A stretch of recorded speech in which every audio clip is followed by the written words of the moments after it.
I want to give you guys a report which we warned about on this show as an offer that I expected. And we said that the Russians, in response to it being exposed that they're providing both location intelligence support of where American military assets are, American bases are, American troops, where they are based, where American troop movements are. So if they move to one location to another location, they're giving them that data, as well as drone assistance, drone tactical support, and technical support to the Iranians. As they're getting all this support, the commentary that I've gotten from Trump White House officials and those in his administration has been anything but a straight answer. And there was a questioning of Tulsi Gabbard recently, which showed her doing everything in her power. The same person who, before the Russian invasion of Ukraine, was warning about the Ukrainian biolabs and their danger to Russia and what we have to do to make the Russians happy. Here is her now as the top intelligence official in the country, or supposedly, at least by role, prepares the presidential daily brief. That's supposed to be your job. Here is her being confronted by Senator Wicker about whether or not, like, hey, do they support the Iranians in the war? And she essentially refuses to answer while also answering very clearly, which the senator then comments on. Update us on... So I said Senator Wicker, Senator King. Those are both very old names, and so I got them confused. Okay, Senator King. When I say old names, I mean King's been in there for a while. Angus King's been in the Senate as long as I've paid attention to politics. Update us on the intelligence on Russian intelligence sharing with Iran in the current conflict. What do we know? Senator, if there is that sharing going on, that would be an answer that would be appropriate for a closed session. Well, it's been in the public press. This is open source that it's occurring. Is it occurring? Again, if it is occurring, that would be an answer appropriate for a closed session. What I can tell you is that according to the Department of War, any support that Iran may be receiving is not inhibiting their operational effects. Okay, that's sort of the first cousin of a yes, I guess. Just impossible to get a straight answer in this administration. Absolutely impossible to get a straight answer about a war that the president launched unilaterally, about the threat to U.S. service members who are represented in every state in this country in this conflict. I mean, every single state has soldiers, presumably in these troop deployments in the Middle East. We're already deployed in the Middle East as part that's, on the Abe Lincoln or one of our other aircraft carriers is, serving in some capacity. They all have a reason to know this information, and they refuse to give it out.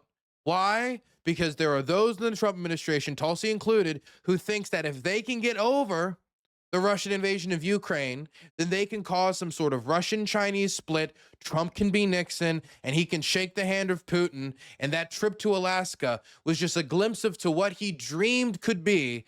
And it was also an example of what we know could never be, because immediately as they came into a closed-door meeting and tried to talk about the war, it went nowhere. They canceled it early, and it should have sunk there. But their dream has continued to just fly around and float around the Trump administration. They're trying to grasp it, trying to grab at this cloud.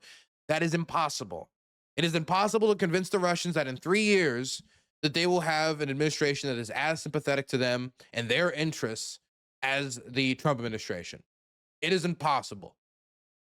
And so it is doomed to fail from the start. You will be unable to do it. It will not succeed. And even if it was possible, Trump is certainly not the man with the diplomatic acumen to do it. And you're not going to get either the son of a slumlord who puts his name in gold to do it, and you're not going to get Steve Witkoff, the knuckle-dragging buffoon who tries to negotiate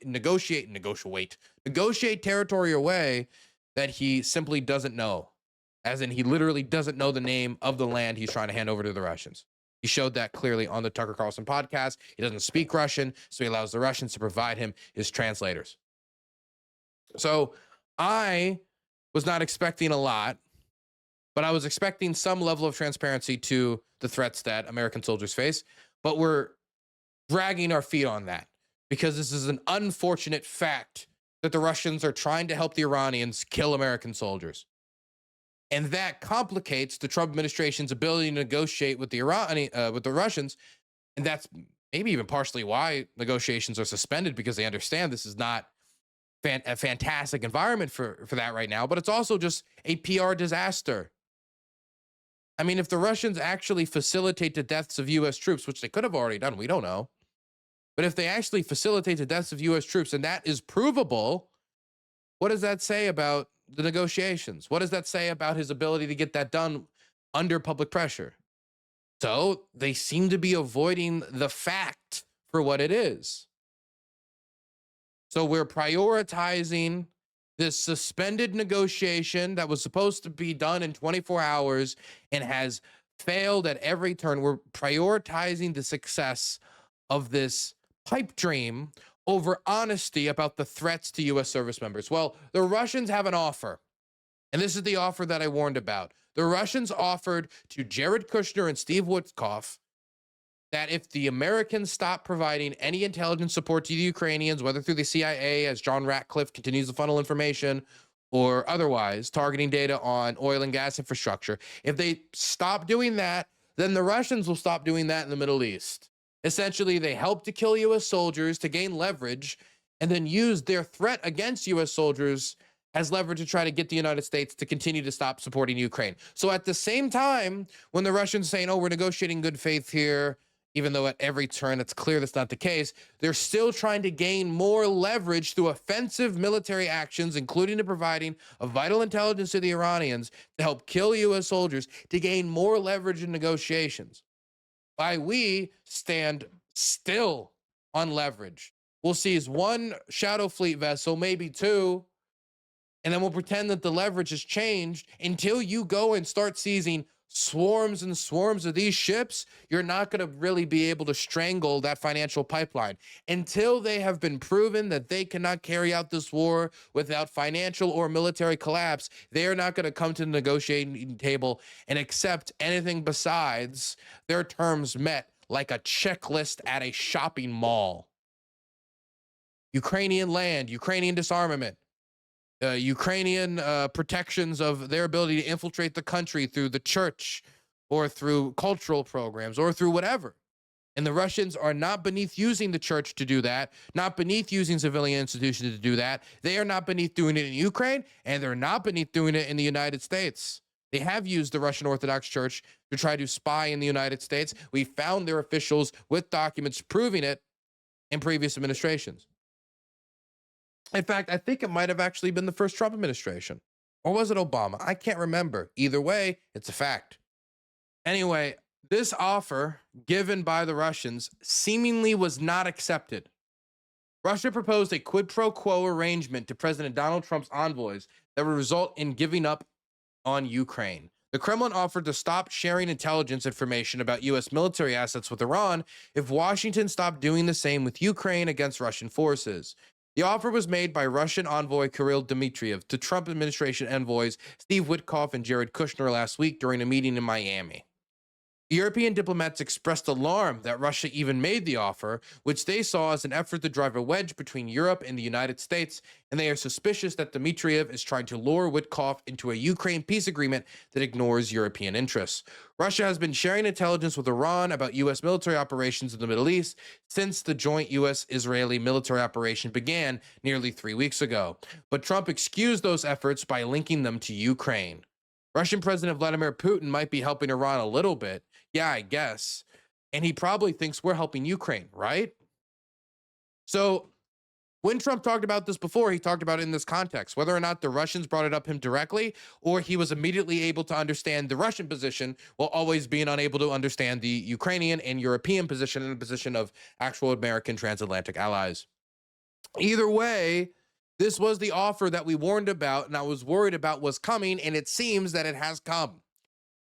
As far as we know, this has not been accepted by Jared Kushner, Witkoff, or by Trump, and that this is currently still sitting on the table. But you got to understand that offer is going to be, swinging around. And if you're Trump and you're really determined to be this Nixonian type figure, right? Or where he might end up being one, but for different reasons. But he's determined to be that when it comes to the Russians. What's going to be a worse headline when trying to normalize with them? That the Russians are helping kill U.S. soldiers, or the United States has stopped helping kill Russian occupiers? It's going to be the latter. I mean, no, the former. It's going to be the former. I'm an imbecile. It's going to be the former.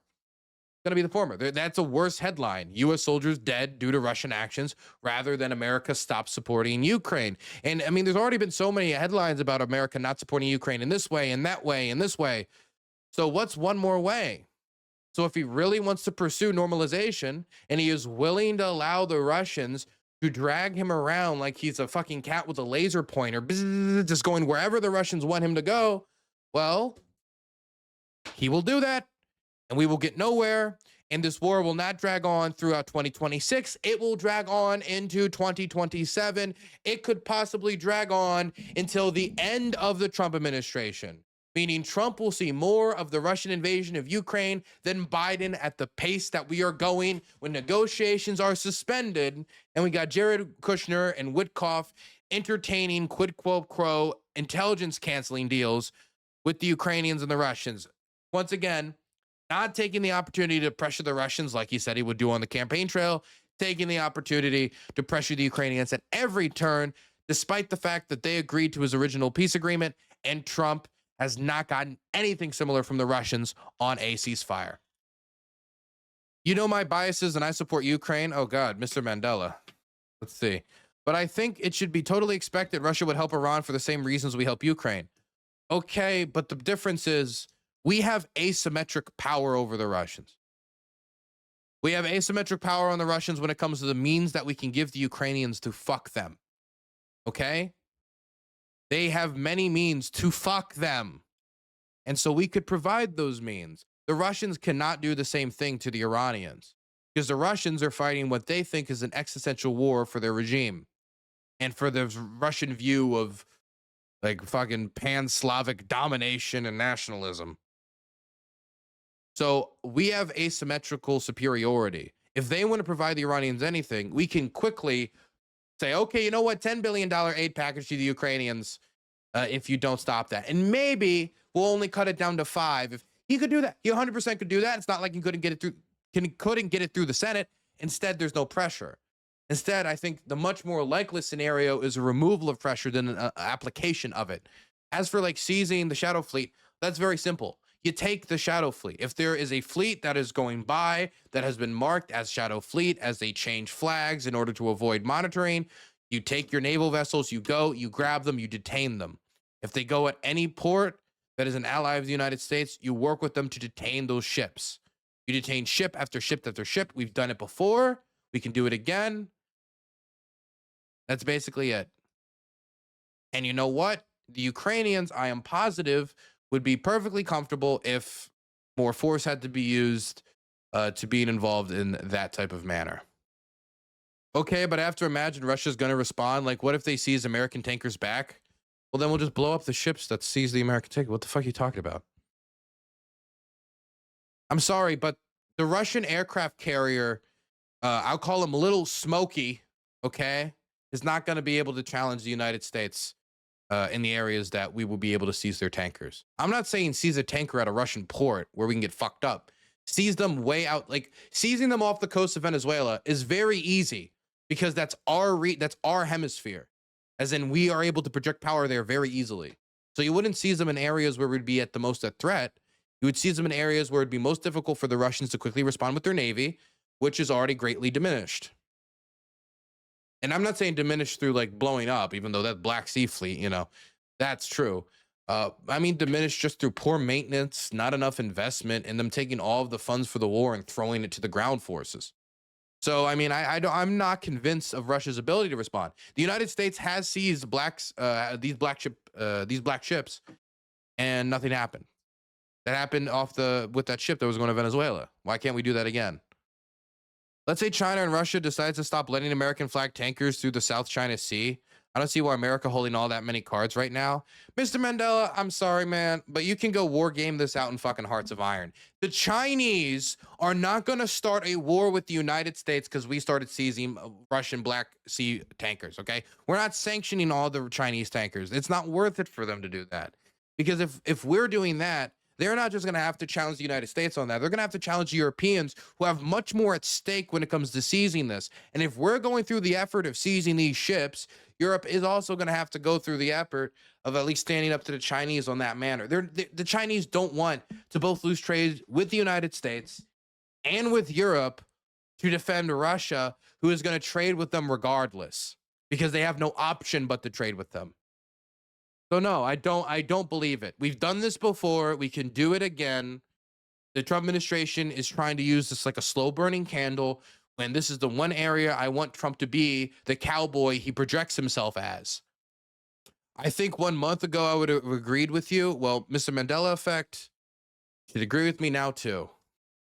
See, I'm somebody who's, I'm sorry, I just always get this feeling like, why is it that there's a certain section of the left that is pro-Ukraine in spirit up until there's like a point where you have to do something?